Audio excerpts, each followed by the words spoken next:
Pour moi, ce projet de You Montréal, c'est très important parce que You est très important pour moi et parce que Montréal est très important pour moi. C'est une ville qui est très particulière. Je ne crois pas qu'il y ait d'équivalent dans le monde, une sorte de mixité, de carrefour, de richesse.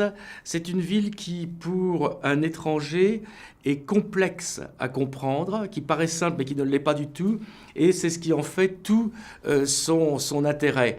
Et encore plus, l'endroit, Griffintown, c'est un endroit qui est extraordinaire parce que c'est un endroit à la fois en naissance, en renaissance, mais c'est un endroit qui est tout à fait sourcé, puisqu'il y a encore les écuries de Griffin qui sont là en ordre de marche. Le concept de You Montréal, c'est d'abord le concept de You. C'est quelque chose que l'on a inventé avec John Hitchcock, un très très bon spécialiste de l'immobilier, qui m'a demandé de venir faire des immeubles. Et j'ai dit pourquoi faire un immeuble de plus, pourquoi faire des immeubles de plus, ça ne sert pas à grand chose. Et finalement, j'ai eu une idée différente. Un habitat moderne, c'est réellement penser comment la proportion, l'harmonie des matières, de la lumière, du plan va pouvoir concourir à l'harmonie des gens qui y habitent.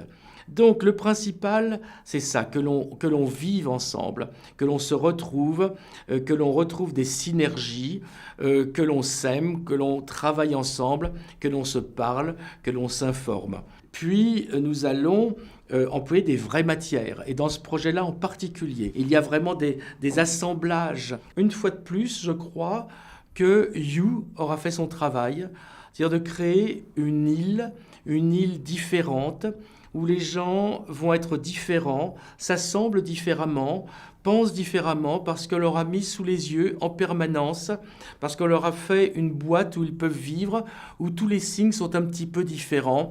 Eh bien, je pourrais dire que dans la ville passionnante de Montréal, nous avons fait, je crois, un lieu passionnant, pour les gens passionnés.